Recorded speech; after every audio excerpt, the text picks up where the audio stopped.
Well, I'm late with this one as usual, and it doesn't help the fact that there is one page missing that probably would answer every single question you begin to wonder when about this, but it's the Black Clover chapter, and once again the hype and the despair hypes up, like a typical series that is bringing awesome, and then suddenly uh, appearing like that, then it suddenly drowns into despair.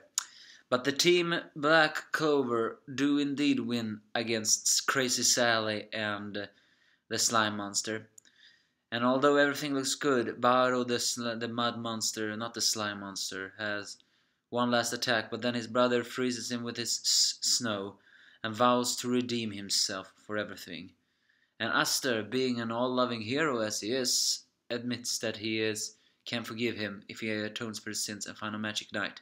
It is then just suddenly that the brother is attacked by sorts of light that pierces not only him but also Gauche, who realizes that they both have no mana left, and also that the one who is approaching them has crazy enough mana. The elder sister tries to defend Aster and the children. Unfortunately, even she gets skewered. What? Are you telling me she's gonna die? Come on, don't kill off that old lady. I know she's an old lady, but that would be too heartbreaking if that was the case. But she became a nun because she wanted to protect children from any real battlefield. She says that on the battlefield, the ones that are killed are always the powerless innocent children. It is then that a mysterious voice talks down that every single one in this room, except of course them, were born guilty. Who is it? It's the leader of the White Knight Demon Eye. And well, let me just say this immediately. He is not what I expected. In fact, when I first saw that picture, I actually asked myself, what? Is that even a he? But everybody says he, so unless once they make an anime of this, which they probably will in 30 or more chapters, I hope they don't cast a female voice for that, just to toy with us. But the leader finally shows its face, a very feminine looking face, and the strange thing is, now he is revealed to have some kind of dreadlocks, which he did not have previous. But that's not important. What is important is his name is Licht, the leader of the White Knight Demon Eye. And another thing here, note, his name is Licht. I mean Lizht. And I don't think it is, what is that word? Not sense, a connection, but you know, when I always played the Final Fantasy game, there was a demon that was usually called Lish, without a T. Is that a connection? No, I'm not meaning the same universe, and is that... Here, listen to the rest of the review, and I'll tell you what I mean. Either way, it's of course revealed that not only does Lich revealed to have a 4-leaf clover, like you know, which means he is probably a chosen one, someone with extraordinary magic. Well, duh, he's already revealed. But he revealed to care very much about his subordinates. In fact, I don't know if that is very creepy or extremely heartwarming. I mean, there have been many benevolent bosses in the world, but the way he even cries tears for having watched Sally being wounded like this. Huh? I mean, I don't know how to make of this guy. I don't know if that's heartwarming or just another indication that he is creepy. I guess you could say that even villains can have undying loyalty. But it doesn't have... But in the good guy's eyes, that would just feel creepy. Apparently, Sally made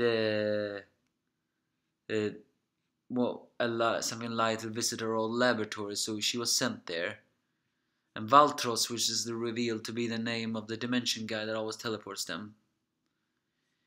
But Licht says this is his fault. I mean, Licht's own fault. As he begins to muster it out that they must have used an underhanded scheme again.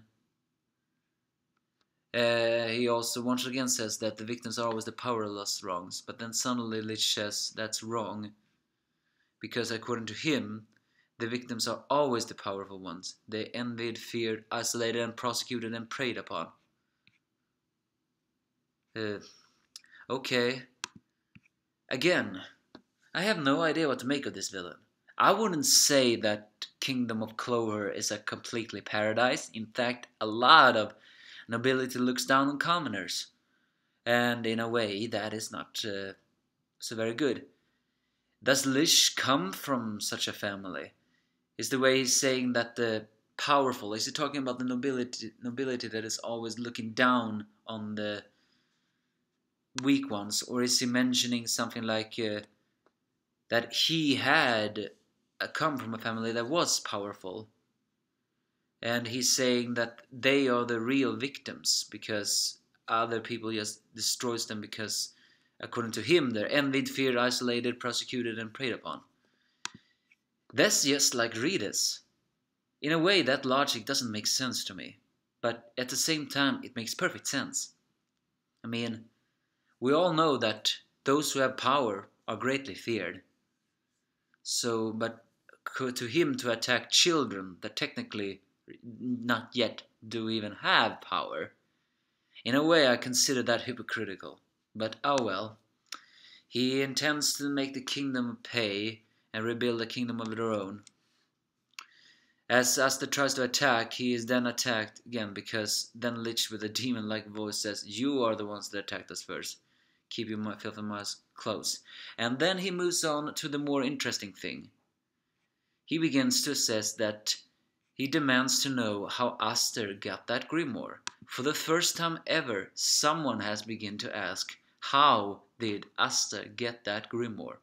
And here is my theory. Licht, if you take away the T, is Lich, and in the Final Fantasy media, Lich, wasn't that Latin or some kind of language for a demon?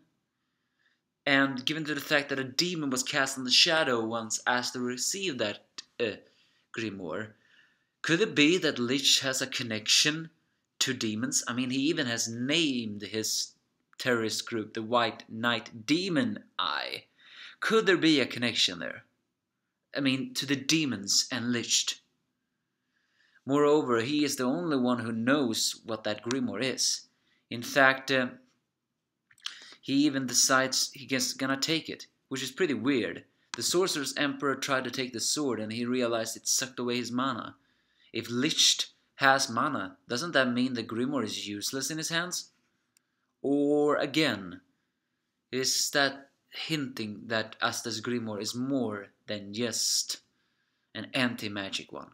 Well, duh. We all know that it hides some secret. If it's to demons, we still don't know yet why Lich think he deserves it. As he prepares an attack that's gonna destroy Aster, he is saved by the untimely arrival of Yami with his own samurai sword. And here's the real bitch. The last page is missing, at least from the sites I was watching. But I saw it in the Raw, and in the Raw it says something like, I don't know what he said, but I do know Yami prepares his sword, smoking his cigarette, and says, well, something. I think maybe he's saying that you seem to have caused a lot of trouble here, or maybe he's saying something else. Who knows? But this is the long review of the Black Clover chapter. Despair with the leader of the White Knight, Demon Eye, who is finally revealed himself, and he is revealed, as we said, to be again. I can't read this guy. He seems to have an extreme illogical sense of thinking, or maybe he just sincerely believed that the Kingdom of Clover and everything else are guilty. Well, in a way, you could say, says the guy that accepts extremely weird creatures into his troop But then again, others would say even freaks deserves to have a home, don't they? And note, I do this. Don't judge me. So, but yeah, in a way they live up to their evilness. But what kind of secret do that grimoire has, and why do Licht think he can take it? I hope the next arc will show us a hint on what that grimoire really is. All in all, if you're still there, give me your thoughts, if you have any.